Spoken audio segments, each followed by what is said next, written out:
Bismillahirrahmanirrahim. Assalamualaikum warahmatullahi wabarakatuh. Alhamdulillahi rabbil alamin. Wabihi nasta'inu ala umuri dunya waddin. Wassalatu wassalamu ala ashrafil anbiya'i wal mursalin. Nabiyina Muhammadin wa ala alihi wa ashabihi wa man tabi'ahum bi ihsanin ila yaumiddin. Allahumma anfa'na bima 'allamtana wa 'allimna ma yanfa'una wa zidna 'ilma. Allahumma rahmataka narju fala takilna ila anfusina tarfata 'ain wa aslih lana syu'unana kullaha la ilaha illa ant. Rabbana taqabbal minna innaka antas sami'ul 'alim wa tub 'alaina innaka antat tawwabur rahim. Allahumma ij'al a'malana kullaha salihah waj'alha liwajhika khalisah ولا تجعل لأحد فيه شيئا رب اشرح لي صدري ويسر لي أمري واحلل عقدة من لساني يفقه قولي ثم أما بعد فيا أيها الإخوة rahimani wa rahimakumullahu jami'an. Kita lanjutkan kajian kita membahas kitab Ad-Da' wad-Dawa, buah karya dari Al-Imam Ibnul Qayyim Al-Jauzi rahimahullah rahmatan wasi'ah. Nah, Bismillah. Halaman 188. Dampak maksiat, dampak negatif maksiat dan dosa, poin ke-39 yang terakhir. Lawan berkah adalah laknat. Sebab itu bumi, manusia dan amal perbuatan yang dilaknat oleh Allah adalah yang paling jauh dari kebaikan dan berkah. Begitu juga segala sesuatu yang terkait menjadi sarana atau berhubungan dengannya juga tidak mempunyai berkah. Allah telah melaknat musuhnya iblis dan menjadikannya sebagai makhluk yang paling jauh darinya.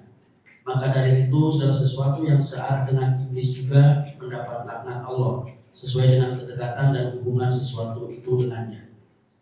Dari sisi ini terlihat bahwa maksiatlah yang paling berpengaruh dalam menghapus keberkahan umur, rizki, ilmu, dan amal.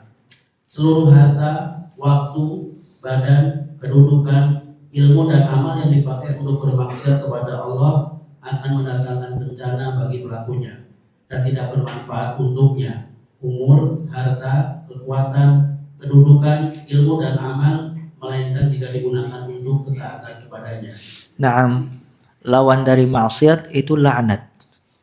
Dan laknat itu, kata para ulama, ib'ad an rahmatillah, dijauhkan dari rahmat Allah Azza wa Jal.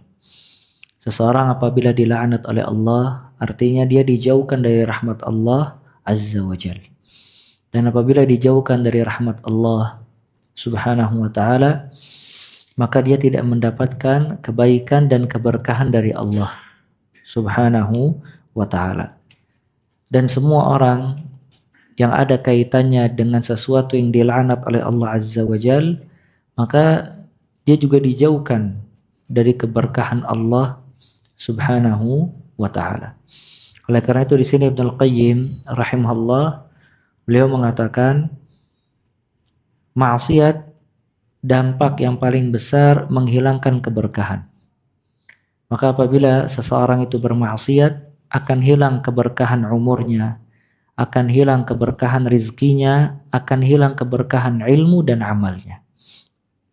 Yang harus kita pahami, bukan berarti orang dihilangkan keberkahan harta, dia tidak memiliki harta. Bukan berarti orang dihilangkan keberkahan umur, dia tidak memiliki umur. Bukan berarti orang dihilangkan keberkahan waktu, dia tidak memiliki waktu. Ada waktunya, ada hartanya. Cuman waktu, harta, dan yang lainnya yang dimiliki oleh dirinya tidak berkah dan tidak bermanfaat. Makanya antum lihat, subhanallah, berapa banyak orang, dia dari bangun tidur hingga tidur lagi, dia memiliki waktu 24 jam dikasih oleh Allah Azza wa Jalla. Cuman sedikit manfaat dan keberkahan dari 24 jam waktu yang dia miliki.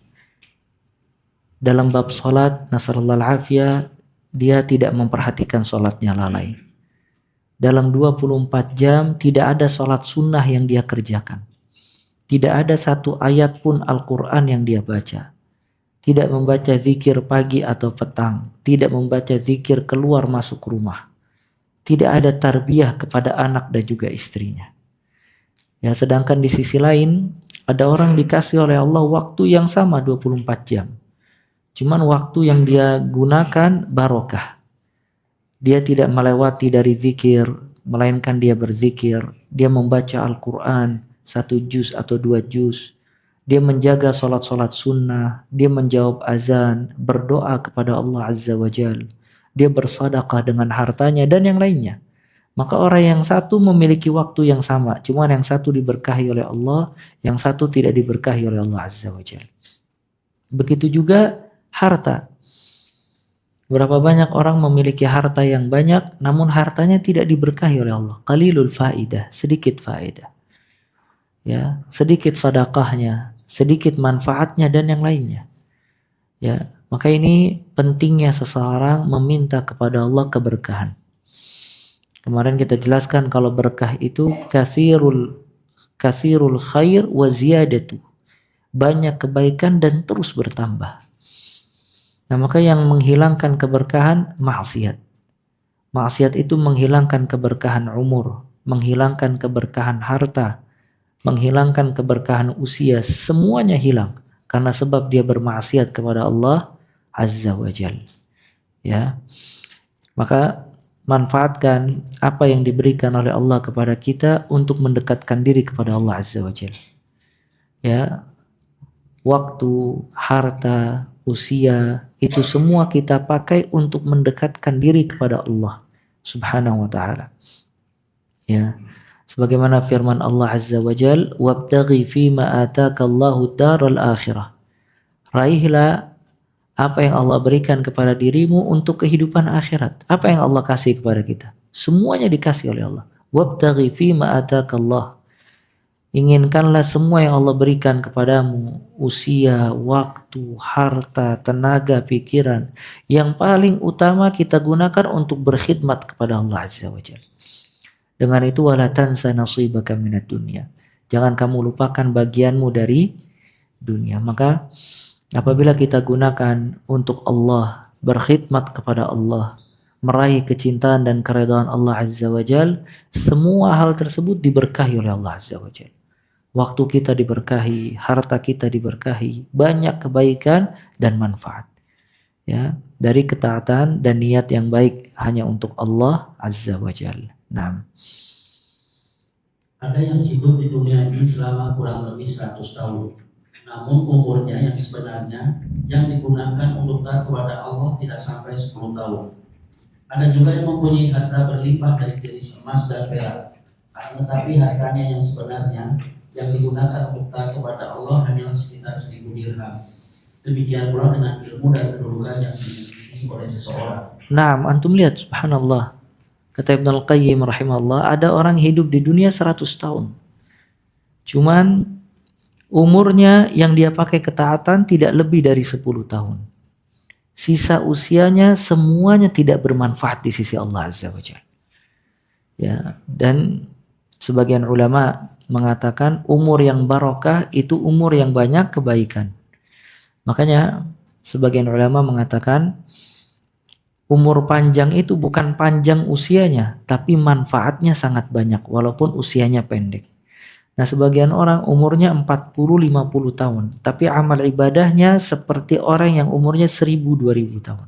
Barokah umurnya, banyak kebaikan. Sebagian lagi umurnya 60-70, 100 tahun mungkin. Tapi subhanallah yang dipakai untuk ibadah itu tidak lebih dari 10 tahun. Sisanya tidak bermanfaat waktunya. Sia-sia. Ya, begitu juga harta. Dia memiliki harta 1M, 2M atau lebih. Cuman harta yang berguna di sisi Allah itu cuman 100.000, 200.000 atau 1 juta, 2 juta. Sisa hartanya tidak bermanfaat sama sekali. Ya. Dia hanya mengumpulkan pundi-pundi emas dan perak, dia letih di dalam mengumpulkannya. Dia letih di dalam meraihnya. dia letih di dalam menjaganya, dia letih di dalam memikirkannya. Subhanallah, yang bermanfaat di sisi Allah hanya sedikit dari harta yang dia miliki. Ya makanya kalau seseorang mencintai hartanya, sebenarnya dia banyak bersedekah dan memakai hartanya di jalan Allah Azza wa Jalla. Karena harta yang dia sedekahkan dan dia korbankan di jalan Allah itu yang disimpan di akhirat kelak. Ya, maka ini pentingnya seseorang meraih keberkahan dan memiliki niat yang baik karena Allah Azza wa Jalla. Ya. Ya, jangan sampai usia kita panjang namun usia yang terbaik di sisi Allah pada hakikatnya pendek. Makanya orang yang paling sedih di akhirat kelak, dia memberikan harta kepada orang lain. Dia kasih hartanya kepada orang lain. Harta yang dikasih sama orang lain bermanfaat buat orang tersebut. Misalnya dia kasih orang lain 1 juta, 2 juta. Orang tersebut membelikan buku Al-Quran atau yang semacamnya. Subhanallah, buku atau Al-Quran yang dia pakai dari sedekah orang tersebut bermanfaat, bahkan menyebabkan dia masuk surga. Sedangkan orang yang memberikan sedekah kepada dia, dia menemukan di akhirat harta dia tidak bermanfaat sama sekali. Dan harta yang dia kasih kepada orang lain bermanfaat buat orang tersebut.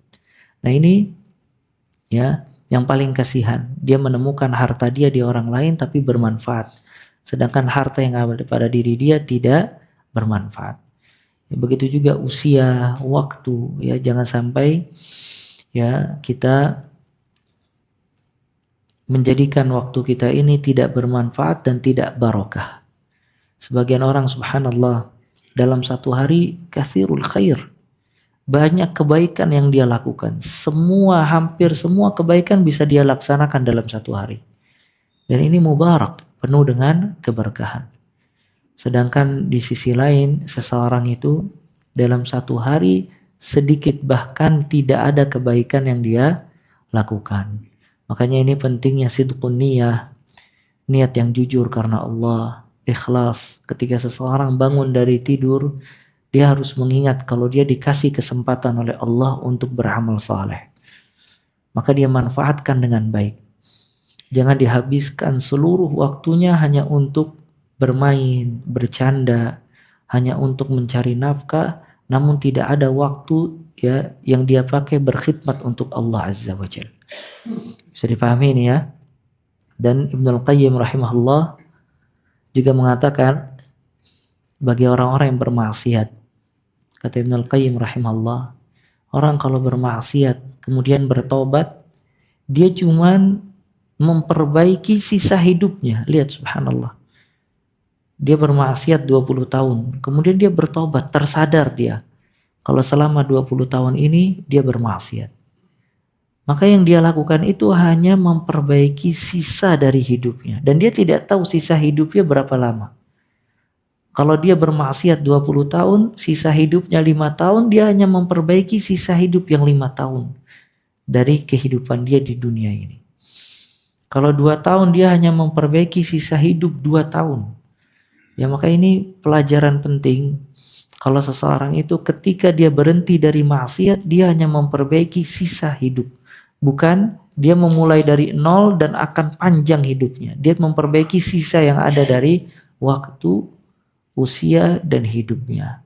Ya, maka yang pendek ini dia manfaatkan dengan baik dan dia selalu memohon keberkahan kepada Allah Azza wa Jalla. Di dalam doa qunut witir, Nabi SAW mengajarkan, Allahumma hdina fiman hadait wa'afina fiman wa tawallana fiman tawallat wa barik lana fima a'tait. Ya Allah, berkahkanlah kami dari semua yang kau berikan kepada kami. Minta sama Allah keberkahan. Nah, di dalam kitab Jami'ul Tirmidzi dari Nabi Shallallahu Alaihi Wasallam bahwasanya beliau bersabda, dunia itu terlaknat, terlaknat apa yang ada di dalamnya, kecuali zikir kepada Allah, amal-amal kebaikan yang dicintai Allah, orang yang berilmu atau orang yang menuntut ilmu. Dalam asal lain disebutkan dunia itu terlaknat, terlaknat apa yang ada di dalamnya kecuali yang ditujukan untuk Allah. Secara khusus, apa saja yang ditujukan untuk Allah itulah yang mengandung berkah. Allah adalah tempat meminta pertolongan dan hanya kepadanya kita bertawakal. Lihat subhanallah. Nabi SAW bersabda, "Ad-dunya mal'unatun wa mal'unun ma fiha." Dunia itu dilaknat dan dilaknat yang berada di dalamnya. Ini sifat dunia. Dunia itu dilaknat oleh Allah Azza wa Jalla. Dihinakan oleh Allah Subhanahu wa taala, tidak dipuji oleh Allah Subhanahu wa taala. Nah, kapan seseorang itu bermanfaat? Ketika dia di dunia, apabila melakukan hal-hal yang disebutkan dalam hadis ini. Zikrullah, mengingat Allah Azza wa Jalla. Wa mawala, amalan-amalan yang dicintai oleh Allah Azza wa Jalla. Kemudian alimun, orang yang mengajarkan kebaikan, au muta'allim, orang yang belajar kebaikan. Maka yang mengingat Allah, mengajarkan amalan-amalan yang dicintai oleh Allah, kemudian dia mengajarkan kebaikan dan belajar kebaikan, itu terlepas dari laknatnya dunia. Dalam riwayat lain disebutkan, ad-dunya mal'unatun wa mal'unun ma fiha illa ma kana lillah. Dunia ini dilaknat dan dilaknat yang di dalamnya kecuali yang hanya untuk Allah Azza wa Jalla. Ya, maka semua yang dilakukan untuk Allah itu terlepas dari laknat dunia dan mendapatkan keberkahan Allah Azza wa Jalla. Dan aktivitas kita, ada aktivitas yang memang dikhususkan buat Allah, seperti sholat wajib atau semua amalan-amalan wajib dari ibadah, baik yang wajib maupun sunnah, itu khusus buat Allah dan mendapatkan ganjaran di sisi Allah Azza wa Jalla. Namun ada amalan-amalan atau aktivitas yang kalau dia tidak diniatkan untuk Allah tidak mendapatkan ganjaran, kecuali harus diniatkan untuk Allah Azza wa Jalla. Ya, yaitu perkara-perkara mubah. Ya, perkara mubah seperti ziarah, seperti bercengkrama dengan keluarga, jalan-jalan, olahraga, dan yang lainnya. Amalan-amalan ini atau aktivitas ini, kalau tidak diniatkan untuk Allah, ya dia tidak mendapatkan ganjaran. Tapi kalau diniatkan untuk Allah Azza wa Jal, dia mendapatkan ganjaran. Maka di sini subhanallah, orang-orang yang selalu hatinya terpaut kepada Allah, dia bisa mendapatkan pahala dalam semua aktivitas. Ya, makana lillah, dia semuanya untuk Allah. Ya, sebagaimana perkataan Mu'adz bin Jabal radhiyallahu taala an. Mu'adz ketika berdakwah bersama Abu Musa al-Asy'ari radhiyallahu taala an, saking sibuknya berdakwah sulit baca Al-Qur'an. Maka Mu'adz berkata kepada Abu Musa, "Kaifa qara'tal Qur'an?" Bagaimana kamu baca Al-Qur'an? Abu Musa memaksakan diri setiap ada waktu dia baca Al-Qur'an. Kemudian Abu Musa berkata, "Kalau engkau bagaimana baca Al-Qur'an wahai Mu'adz?" Kata Mu'adz bin Jabal radhiyallahu taala an, "Aku tidak bisa baca Al-Qur'an kecuali di malam hari. Walakin ahtasibu naumati kama ahtasibu qaumati." Namun aku mengharapkan pahala ketika aku tidur sebagaimana aku mengharapkan pahala ketika aku sholat malam. Maka Mu'adz sholat malamnya mendapatkan ganjaran dan tidurnya juga mendapatkan ganjaran. Kenapa? Karena dia niatkan tidurnya untuk bisa menegakkan sholat malam untuk baca Al-Quranul Karim. Ya, makanya seorang mukmin, ya dia minta sama Allah kepekaan dalam berbuat baik. Ya, minta sama Allah untuk dihadirkan niat ikhlas, sidqun niat yang jujur. Karena semua untuk Allah barokah. Ya, semua yang untuk Allah barokah. Namun apabila Allah dilupakan akan berkurang keberkahnya tadi. Nah, dampak maksiat dan dosa ke-40. Maksiat menyebabkan kerendahan, kehinaan, dan kekurangan. Di antara dampak maksiat adalah membuat pelakunya berada pada posisi orang-orang rendahan, padahal sebelumnya dia dipersiapkan untuk menempati posisi yang tinggi. Allah menciptakan makhluknya terbagi dalam dua kelompok, mulia dan rendah. Allah menjadikan illiyin atau tempat yang setinggi-tingginya sebagai tempat untuk orang-orang yang mulia dan menyediakan asfal safili atau tempat serendah-rendahnya bagi orang-orang yang hina. Dia menjadikan orang-orang yang taat sebagai orang-orang termulia tinggi derajatnya di dunia dan akhirat. Sebaliknya, dia menjadikan orang-orang durhaka baginya sebagai serendah-rendahnya makhluk di dunia maupun di akhirat. Dia memuliakan kelompok pertama dan merendahkan kelompok kedua. Lihat, na'am, lihat orang-orang yang bermaksiat, dia mendapatkan dzul was-saghar, mendapatkan kerendahan dan kehinaan, sampai dia dihinakan oleh anak-anak kecil dan tidak diangkat derajatnya oleh Allah Azza wa Jalla. Ya, di sini Ibnu Qayyim menyebutkan kalau Allah membagi makhluknya menjadi dua, illiyin dan sa'asfala safilin, orang-orang yang tertinggi dan orang-orang yang rendah. Dan ulu, ketinggian itu menunjukkan kemuliaan. Ya, oleh karena itu Allah Ta'ala maha tinggi. Sabbihisma rabbikal a'la. Ya,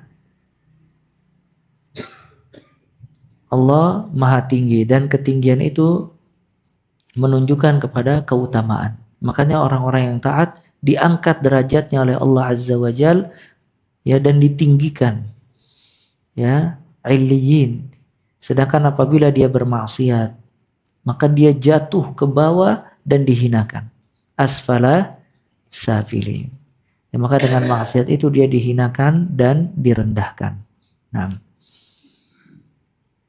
Tercantum dalam Musnad Ahmad dari Abdullah bin Amr radhiyallahu anhu dari Muhammad Nabi sallallahu alaihi wasallam, beliau bersabda, "Aku diutus dengan pedang menjelang hari kiamat. Dijadikan rizkiku di bawah bayang-bayang tombakku, serta dijadikan kehinaan dan kerendahan atas orang yang menyelisihi perintahku. Jika seorang hamba melakukan suatu maksiat, maka dia turun satu derajat lebih rendah. Hal ini berlangsung terus-menerus hingga pelakunya termasuk kelompok orang-orang yang paling rendah. Demikian pula jika seorang hamba melakukan ketaatan, maka dia naik satu derajat. Hal ini pun terjadi terus-menerus hingga pelakunya termasuk kelompok orang-orang yang paling tinggi." ya, kata Nabi SAW, wa ju'ila adz-dzul was-saghar 'ala man khalafa amri. Dan dijadikan kehinaan dan kerendahan bagi orang-orang yang menyelisihi perintahku. Ya, jadi semua yang menyelisihi perintah Nabi SAW, bermaksiat kepada Allah, dia diberikan oleh Allah az-dzul was-saghar, kehinaan dan kerendahan.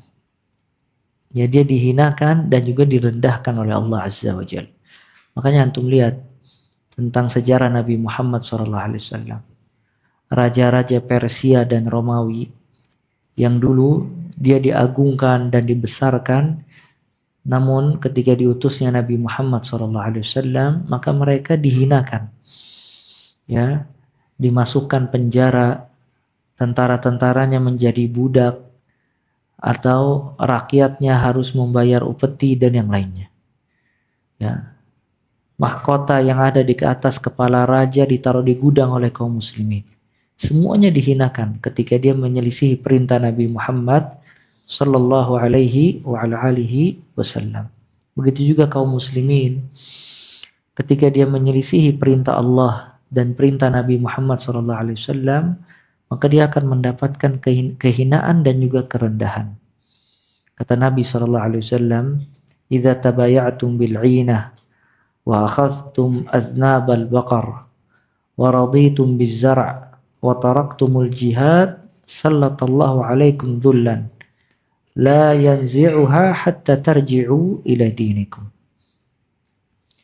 Apabila kalian telah berjual beli dengan jual beli praktek ribawiyah, kemudian kalian menarik buntut-buntut sapi dan ridha dengan bercocok tanam, artinya sibuk duniawiyah, wa taraktumul jihad, dan kalian meninggalkan jihad, artinya dia lebih mementingkan dunia dibandingkan akhirat, maka sallatallahu alaikum dzullan, Allah Ta'ala akan memberikan kepada kalian kehinaan.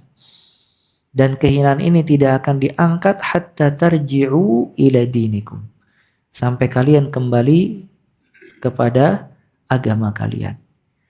Ya, ini menunjukkan ar-ruju' ilal haq, kembali kepada hak, kembali kepada ketaatan, kembali berpegang teguh kepada Al-Quran dan juga As-Sunnah, izzah. Seseorang itu memiliki kemuliaan di sisi Allah Azza wa Jalla. Namun apabila dia meninggalkan agama Allah, apabila dia meninggalkan syariat Allah dan dia berbuat maksiat, dzul, dia akan dihinakan oleh Allah Subhanahu wa taala. Ya. Dan ini sebagaimana sabda Nabi sallallahu alaihi wasallam, wa ju'ila dzul was-saghar 'ala man khalafa amri. Dan dijadikan kerendahan dan kehinaan bagi orang-orang yang menyelisihi perintahku.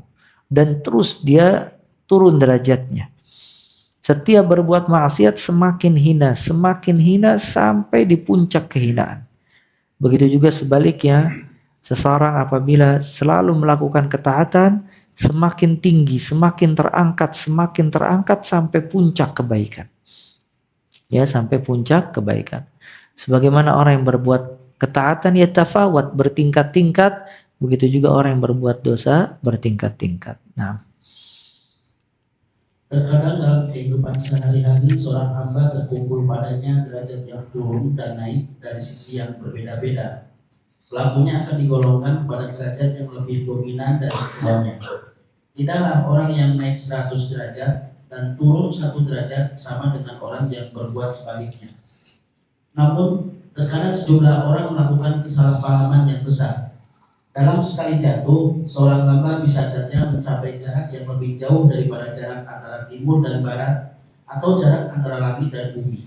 Pada kasus seperti ini, naik 1000 derajat pun tidak akan sebanding dengan sekali jatuh yang demikian itu. Disebutkan di dalam As-Sahih dari Nabi SAW bahwasanya beliau bersabda, sesungguhnya seorang hamba terkadang berbicara dengan suatu kalimat yang dianggapnya sepele, padahal sebenarnya itulah yang menyebabkannya jatuh ke dalam neraka yang jaraknya lebih jauh daripada jarak antara timur dan barat. Adakah kenaikan derajat atau kedudukan yang mampu menandingi tingkat kejatuhan tersebut? Jatuhnya seorang hamba merupakan perkara yang lazim. Bahkan sebagian orang yang terjatuh dalam kelalaian itu sadar sehingga dapat kembali ke derajat semula atau bahkan lebih tinggi tergantung tingkat kesadarannya. Nah, kadang ya sebagaimana prinsip Ahlus Sunnah wal Jamaah, al-iman yazid wa yanqus. Iman itu kadang bertambah, kadang berkurang. Bertambah dengan ketaatan, berkurang dengan kemaksiatan. Ya, kadang seseorang menjalani ketaatan, kemudian jatuh dia di lubang maksiat. Maka maksiat itu yang paling utama adamul israr. Jangan dilakukan terus menerus. Ya, enggak ada manusia yang sempurna dan tidak mungkin ada manusia yang tidak pernah jatuh di lubang dosa dan maksiat. Ya, dan ini Nabi Muhammad SAW, beliau beristighfar dalam satu hari lebih daripada 70 kali. Dalam riwayat lain 100 kali. Dan beliau berkata, wa innahu la yughala alayya. Kadangkala hatiku itu masuk ghaflah, kelalaian, tidak mengingat Allah. Dengan itu aku banyak beristighfar kepada Allah Azza wa Jalla. Kalau ini keadaan Nabi SAW, maka bagaimana keadaan selain dari Nabi Muhammad SAW? Nah, cuman seseorang apabila dia jatuh di lubang dosa, dia berbuat dosa, jangan israr, jangan dilakukan terus-menerus. Namun apabila dia berbuat dosa, kemudian dia tersadar kalau itu dosa, segera dia berhenti. Kemudian dia mencari sebab-sebab yang dapat mengampuni dosa tersebut, seperti beristighfar, bertaubat, sedekah, salat, dan yang lainnya, supaya amalan-amalan itu menghapus dosa yang dia perbuat. Dan Allah berfirman, walam yusirru ala ma fa'alu, tentang orang-orang yang bertakwa, ciri mereka tidak terus-menerus melakukan dosa. Dan kata para ulama, la saghirata ma'al israr. Tidak ada dosa kecil yang dilakukan terus-menerus. Artinya kalau dosa dilakukan terus-menerus menjadi besar. Dan syaitan di antara tipu dayanya, apabila seseorang sudah berbuat dosa, dibuat oleh syaitan seolah-olah dia jauh dari Allah. Maka kalau dia berbuat satu dosa, syaitan memujuk dia, mengatakan kalau kamu sudah hina, buat apa kamu berbuat kebaikan? maka dia akan masuk ke dosa yang lain. Tambah jauh lagi dia. Terus dijauhkan oleh syaitan sampai menjadi asfala safilin. Orang yang paling rendah, jauh dari ketaatan. Itu yang diinginkan oleh syaitan. Sedangkan Allah Ta'ala menyeru hamba-hambanya apabila berbuat dosa kembali kepada Allah. Kata Allah, wa anibu ila rabbikum wa aslimulah. Kembalilah kalian kepada Rabb kalian dan pasrahlah kepada Allah. Ya, qul li'ibadiyalladzina asrafu ala anfusihim la taqnatu min rahmatillah. Katakanlah wahai Muhammad kepada hamba-hambaku yang sudah melampaui batas, jangan kalian berputus asa dari rahmat Allah. Diingatkan terus sama Allah supaya kembali kepada Allah. Ya, Allah memiliki rahmat yang luas. Kalau seorang hamba jatuh di lubang dosa atau seorang hamba berbuat dosa, kapan dia kembali kepada Allah diterima oleh Allah. Kapan dia bertaubat diterima taubatnya oleh Allah. Kapan dia beristighfar diterima istighfarnya oleh Allah Azza wa Jalla. Namun syaitan ingin menjauhkan seorang hamba dari Rabbnya Azza wa Jalla. Ya, ingin dijauhkan dari Rabbnya Azza wa Jalla. Ya, makanya ini menunjukkan kalau manusia kadang dia jatuh, kadang dia naik. Cuman apabila dia berbuat dosa, jangan sampai dia melakukan terus menerus. Cuman di situ subhanallah, ada seseorang menjalankan ketaatan, ketika terjatuh, maka di sini kata Ibnu Qayyim, jatuhnya terlalu jauh dia. Dia taat, tapi sekali berbuat dosa, dosanya kufur. Na'udzubillah. Atau sekali berbuat dosa, dosanya syirik. Nah, maka di sini Ibnu Qayyim ingin menjelaskan, kalau dia jatuhnya terlalu jauh, kemudian dia bertaubat, apakah dia bisa lagi kembali ke derajat pertama atau tidak? Ya, dia taat, sholat 5 waktu, sedekah, puasa. Tapi tiba-tiba ketika dia lalai, dia ninggalin sholat, minum khamar, zina, datang ke dukun dan yang lainnya.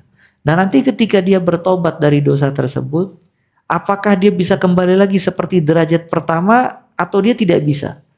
Ya, karena dia udah jatuh di lubang, karena dia sudah bermaksiat, artinya derajat dia tidak bisa seperti pertama. Maka di sini dijelaskan oleh Ibnu Qayyim, ya, dengan khilaf ulama dan seterusnya. Nah, fadhal dibaca. Sebagian lagi terjatuh dalam perkara mubah yang tidak diniatkan sebagai sarana pembantu dalam menunaikan ketaatan kepada Allah. Jenis ini apabila orang itu kembali kepada ketaatan, maka dia akan kembali ke derajat semula.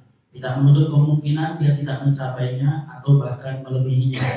Terkadang tekad seseorang menjadi lebih tinggi dibandingkan semula, terkadang menjadi lebih lemah, dan terkadang kembali seperti semula. Nah, antum lihat, Ibnu Qayyim menjelaskan mubah, lihat. Mubah yang tidak diniatkan untuk ketaatan. Kenapa? Kenapa orang berbuat mubah yang tidak diniatkan untuk ketaatan, yaitu bisa menurunkan derajat dia. Karena di antara tipu daya syaitan, syaitan itu menggoda manusia untuk memperbanyak perbuatan mubah hingga meninggalkan ketaatan. Itu tipu daya syaitan. Mubah diperbanyak oleh syaitan hingga dia meninggalkan ketaatan, dan ketaatan ini lebih baik dibandingkan perbuatan mubah. Misalnya main bola. Main bola ini mubah selama tidak ada maksiat dan pelanggaran syariat. Namun apabila dia main bola di malam hari, akhirnya main bola ini menyebabkan dia meninggalkan witir, menyebabkan dia meninggalkan sholat malam, menyebabkan dia meninggalkan sholat subuh atau dan yang lainnya, maka yang mubah ini termasuk dari tipu daya syaitan. Ya, karena syaitan gak bisa menggoda dia ke maksiat, maka syaitan ini akan menggoda dia memperbanyak perbuatan mubah yang melalaikan dia dari ketaatan. Ya, makan itu mubah, bisa menjadi ketaatan. Cuman syaitan membuat dia cinta sama makanan dan memperbanyak makan kesana kemari hingga melalaikan dia dari ketaatan. Dan seterusnya dari perkara mubah. Maka dibahas oleh Ibnu Qayyim, ya, tentang bab ini. Oleh karena itu, seseorang Jangan berlebihan dalam bab yang mubah hingga melalaikan dia dari ketaatan. Nah, sebagian lagi terjatuh dalam dosa, baik dosa kecil maupun besar. Jenis ini untuk kembali kepada derajatnya semula membutuhkan taubat yang sebenar-benarnya, yaitu taubat nasuha. Terdapat perselisihan pendapat. Apakah setelah bertaubat pelaku dosa dapat kembali ke derajatnya semula dengan dalil bahwa taubat menghilangkan efek dari dosa dan menjadikan wujud dosa tersebut seperti tiada, bahkan seolah-olah tidak pernah terjadi, ataukah pelaku dosa tadi tidak dapat kembali ke derajatnya semula?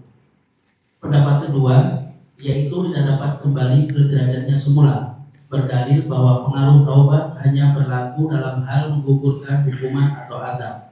Maka derajat yang terlewatkan oleh pelaku dosa tidak dapat dicapainya kembali. Lihat antum, lihat di sini ada khilaf. Kalau orang berbuat dosa, dia sebelumnya taat, kemudian dia berbuat dosa, kemudian dia bertobat. Nah, ketika dia tobat, dia bisa kembali lagi kepada derajat pertama atau tidak? Sebagian mengatakan dia bisa kembali lagi, sebagian lagi mengatakan nggak bisa. Kalau dia sudah pernah berbuat dosa, maka dia kembali tapi tidak bisa seperti derajat pertama. Kenapa? Karena dosa itu memiliki efek yang menghalangi dia untuk kembali seperti derajat pertama. Ya, maka dia merugi ketika berbuat dosa, dia telah menurunkan derajat dia di sisi Allah Azza wa Jalla. Ya, pastinya ketika dia berbuat dosa turun derajat dia. Nasallallahu al-afiyah. Kemudian dia bertaubat, itu bisa kembali lagi apa tidak? Nah, itu ada khilaf di antara para ulama. Ya, namun di sini dirinci sama Ibnu Qayyim sangat bagus. Nah, mereka berpendapat ketetapan itu diambil dari waktu yang digunakan pelaku dosa ketika melakukan maksiat, yang seharusnya digunakan dalam ketaatan untuk meninggikan derajatnya dan menaikkan amal perbuatan rendah yang sebelumnya. Hal ini serupa dengan orang yang setiap hari mendapat keuntungan dari hartanya. Jika harta tersebut bertambah, maka keuntungannya bertambah. Saat melakukan maksiat, pelakunya telah kehilangan kenaikan derajat dan keuntungan karena amal perbuatannya. Jika ia kembali beramal soleh, maka derajatnya naik kembali dari tingkatan yang bawah. Padahal sebelumnya derajatnya naik dari tingkatan teratas ke tingkatan yang lebih tinggi, dan perbedaan kedua tingkatan itu sangat besar. Ini dijelaskan artinya dia memulai dari awal lagi. Kalau misalnya dia berbuat maksiat, maka dia turun. Nah, ketika dia ingin mencapai derajat tersebut, maka dia harus merintis dari awal lagi. Seperti orang yang memiliki harta banyak, artinya dia harta seperti ketaatan. Dia punya ketaatan banyak seperti orang yang memiliki harta banyak. Kemudian dia bangkrut, nol, minus. Nah, ketika dia ingin sampai kepada harta dia yang pertama, maka dia harus merintis lagi. Nah, ini maksud perkataan Ibnu Qayyim. Artinya dengan dia bertaubat, maka dia harus memulai kembali dari nol untuk sampai kepada derajat dia sebelum dia berbuat dosa dan maksiat tadi. Ya, makanya sebagian ulama mengatakan ketika seseorang banyak berbuat dosa, dia butuh waktu untuk bisa menjadi taat lagi.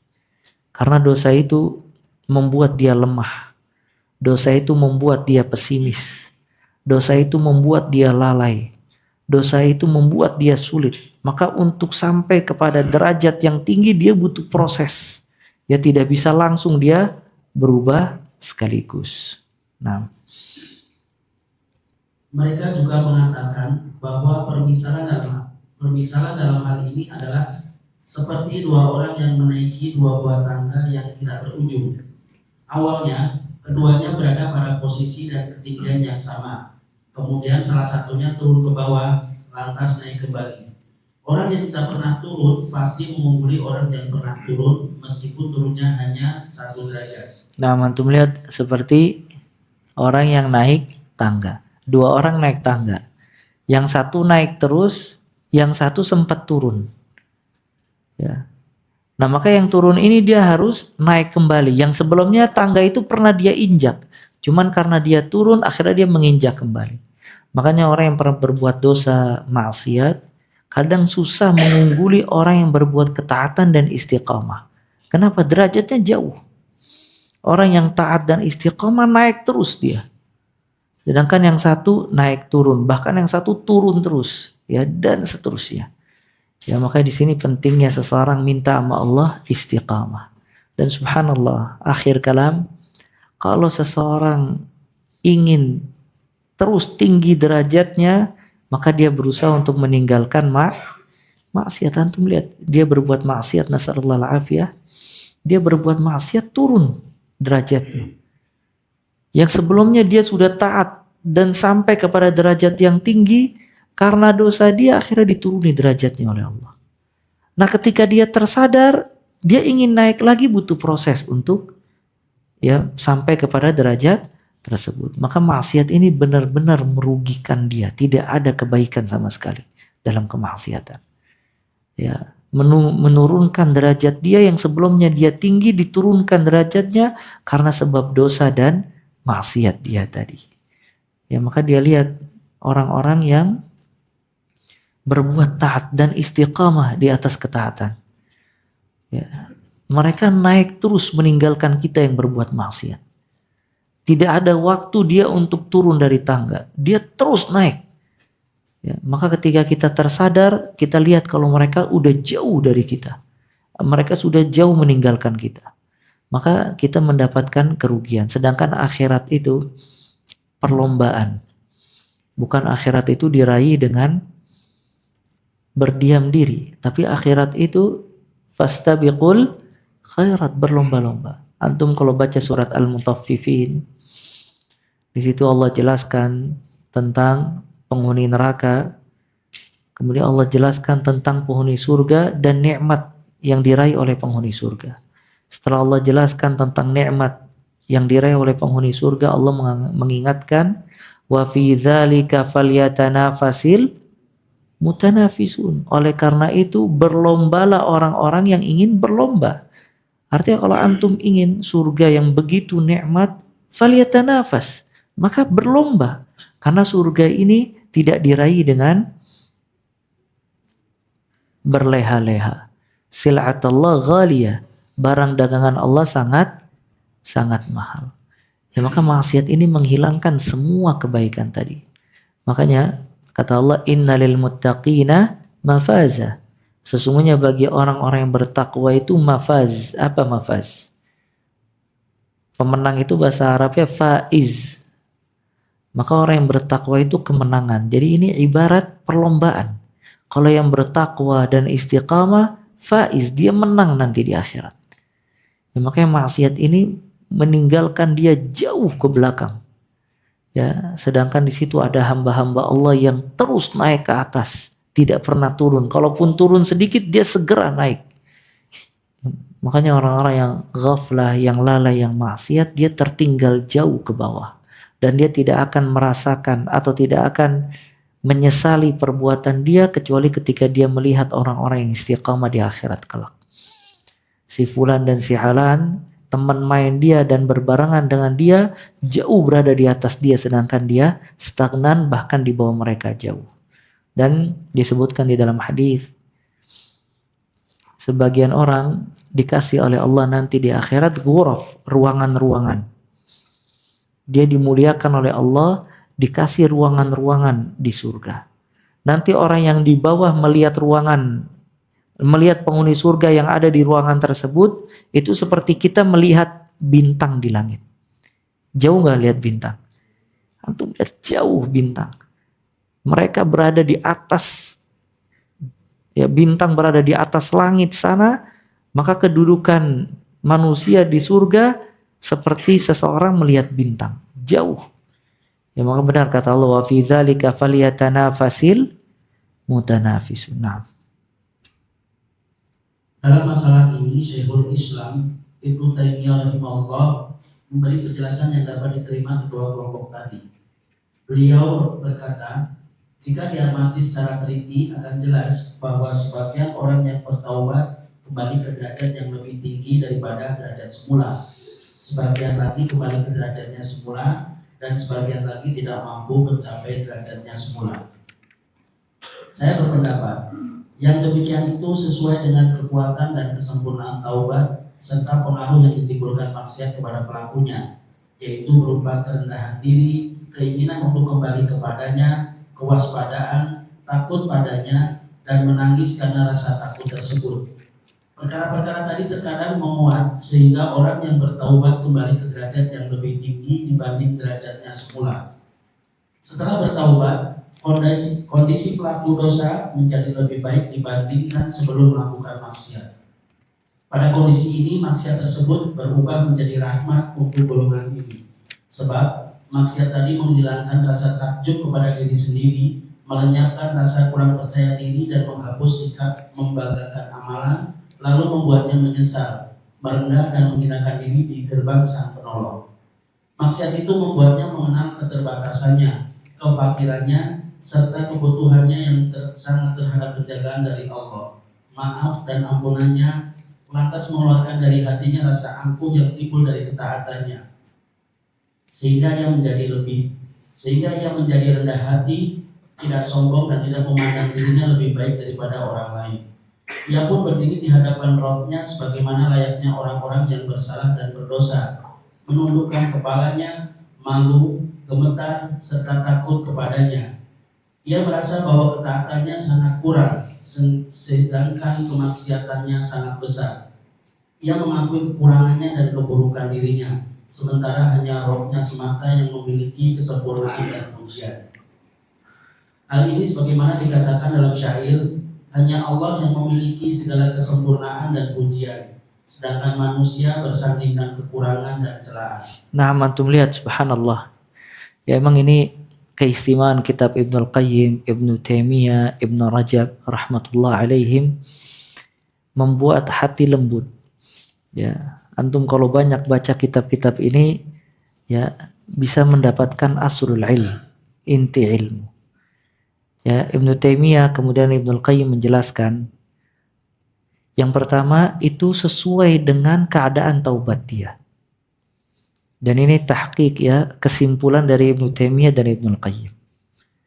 Kalau seandainya dia berbuat dosa, kemudian dia bertaubat, dan taubatnya dia sangat luar biasa, maka dia bisa sampai kepada derajat lebih tinggi daripada sebelum dia berbuat dosa. Ya. Dia tadinya tinggi derajatnya, kemudian dia jatuh dalam dosa. Ketika dia tersadar kalau dia berbuat dosa, ternyata dia lalai, dia mendapatkan amarah Allah. Kenapa dia bisa sampai kepada derajat ini? Kenapa kok dia jatuh di dalam maksiat? Kenapa dia tertipu dengan syaitan? Dia merasa sedih dan dia takut sama Rabb-Nya, dia terus beristighfar. Ya. Maka bisa jadi taubatnya dia dari dosa tersebut mengangkat dia derajatnya lebih tinggi daripada sebelum berbuat maksiat. Ya, karena apabila dia beribadah yang sebelumnya dia tidak berbuat dosa, maka ibadahnya dikhawatirkan ada rasa ujub. Dan Allah tidak menghendaki dirinya untuk ujub terhadap ibadah. Maka Allah jatuhkan dia di dalam dosa. Ketika dia berbuat dosa, kemudian dia bertobat, dia beribadah, pengen ujub, gak bisa dia. Dia selalu ingat dosanya. Bagaimana anak bisa ujub sedangkan anak pernah berbuat ini, berbuat itu. Dia tambahkan lagi amal ibadahnya. Selalu melihat kurang ibadahnya dibandingkan dosa yang dia lakukan. Maka dosa ini subhanallah sebagai bentuk rahmat dari Allah untuk dirinya. Allah ingin mengangkat derajat dia lebih tinggi lagi. Maka Allah jatuhkan dia di dalam lubang dosa, kemudian diangkat derajatnya lebih tinggi karena dosa tersebut. Makanya subhanallah, dosa ini bisa jadi rahmat bagi sebagian orang. Kapan? Ketika dia berbuat dosa, selalu mengingat dosanya, kemudian dia bertaubat dari dosanya dan terus menjadi taat karena dosa tersebut. Seperti ada salah seorang sahabat, dia ditunjuk sama Umar bin Khattab menjadi pemimpin kaumnya. Akhirnya dia memimpin kaumnya. Cuman ada beberapa perbuatan yang dikeluhkan sama kaumnya. Kaumnya ini gak suka sama dia. Salah satunya dia kalau rapat suka pingsan mendadak. Sampai ditinggal sama orang-orang. Kalau lagi rapat, pingsan. Kalau lagi musyawarah, pingsan mendadak. Sampai kaumnya malas ditinggal. Akhirnya kaumnya ini mengeluhkan kepada Umar bin Khattab. Akhirnya ditanya, dikumpulkan antara rakyat dengan dia, ditanya, kenapa kamu suka pingsan? Akhirnya sahabat ini bilang, saya dulu ini musyrik kufar. Saya melihat ketika saya musyrik, ada satu sahabat Nabi SAW disiksa habis-habisan sama orang musyrik. Namanya Khabbab. Khabbab itu dikulitin sama orang musyrik di depan orang-orang. Setiap dikulitin, orang musyrik menawarkan kepada dia, mau gak kamu pulang ke keluarga kamu yang menggantikan posisi kamu Muhammad. Artinya Muhammad disiksa, kamu akan selamat pulang ke keluarga kamu. Maka kata sahabat itu, aku tidak ridho. Aku tertusuk dengan satu duri. Aku tidak ridho, aku berbahagia dengan keluargaku, sedangkan Muhammad tertusuk dengan satu duri. Akhirnya orang musyrik tambah marah, itu terus dikuliti sampai terakhir dibunuh sahabat ini. Nah ini yang rais, yang pemimpin kaum ini, dia ngelihat sahabat ini disiksa. Nah ketika dia masuk Islam, dia merasa berdosa. Dia bilang, anak kalau nginget tragedi tersebut, anak takut dosa.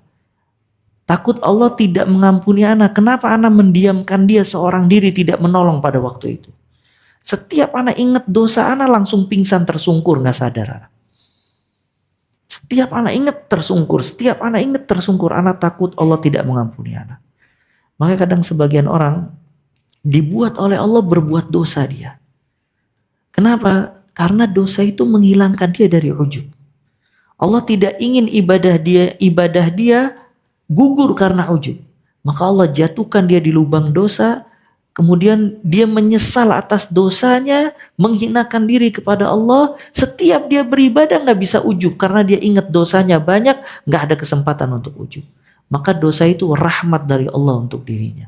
Maka yang seperti ini bisa derajatnya lebih besar sebelum dia berbuat dosa. Ya, karena ya ikhwah, sebagian orang beribadah dengan penuh keangkuhan. Sebagian orang beribadah dengan penuh kesombongan, membesarkan diri.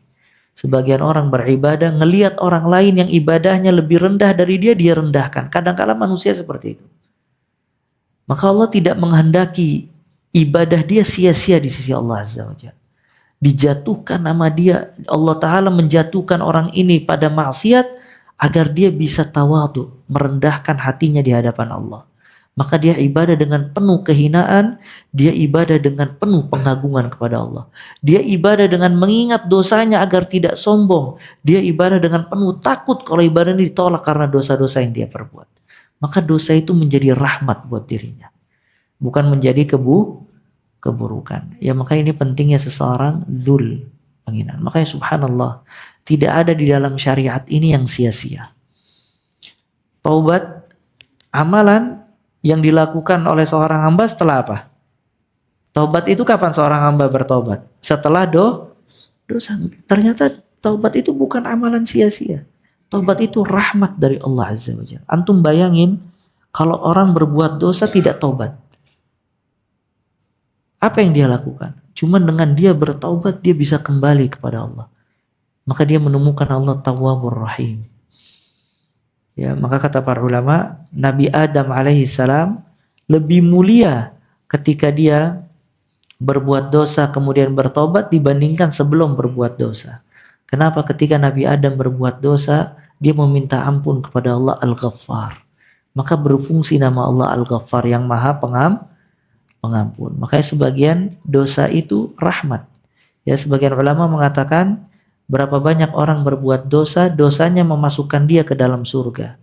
Dan berapa banyak orang berbuat ibadah, ibadahnya memasukkan dia ke dalam api neraka. Kenapa?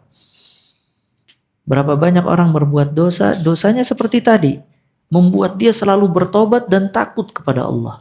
Dan berapa banyak orang beribadah, ibadahnya itu merendahkan orang lain dan membuat dia ujub dengan ibadahnya. Akhirnya yang ibadah sebab masuk surga, yang dosa sebab yang ibadah sebab masuk neraka, yang dosa sebab masuk surga. Maka ini rahmat Allah sangat luas. Ya. Ada seseorang beribadah, namun dia tidak pernah merasakan kelezatan di dalam ibadah. Ibadahnya ini hampa. Salatnya hampa, tidak menenangkan hati. Maka suatu hari dia berjalan di satu jalan, dia ngelihat ada anak diusir sama ibunya. Anak ibunya marah kepada anak tersebut, diusir anaknya dari keluar rumah. Ini disebutkan oleh Ibnu Rajab rahimahullah. Maka anak itu menangis, merengek, minta masuk ke dalam rumah kepada ibunya. Dia bilang, wahai ibuku, kalau seandainya engkau tidak memasukkan aku ke dalam rumah, siapa yang akan menaungi aku? Kalau engkau menghalangiku untuk masuk ke dalam rumah, siapa yang akan memberikan makan kepada aku? Siapa yang akan menyayangiku? Tolong bukakan pintunya, beri aku kesempatan lagi. Merengek nangis di depan pintu untuk masuk ke dalam rumah. Maka ibunya gak kuat dengar tangisan anaknya, dibuka masuk kembali. Maka dia baru sadar ketika itu, ternyata anak selama ini ibadah, tapi anak tidak menghinakan diri di hadapan Allah. Anak ibadah merasa anak itu bisa melakukan ini dan itu karena kemampuan anak. Maka dia rubah bentuk ibadahnya. Dia beribadah kepada Allah dengan penuh zul, penuh kehinaan. Ya, maka dia selalu menghinakan diri di hadapan Allah. Maka dengan itu ya dia menjadi baik ibadahnya di sisi Allah Azza wa Jalla. Maka lihat subhanallah, Jibril alaihi salam datang kepada Nabi Muhammad sallallahu alaihi wasallam. Kemudian ada satu malaikat menawarkan kepada Nabi sallallahu alaihi wasallam, "Ya Muhammad, apa yang kau inginkan? Apakah engkau menginginkan nabiyan wa malikan atau nabiyan wa abad?" Engkau menginginkan seorang malik dan raja, seorang nabi dan raja, atau seorang nabi dan hamba? Ada nabi dikasih juga kekuasaan seperti Sulaiman, Daud alaihi wassalam.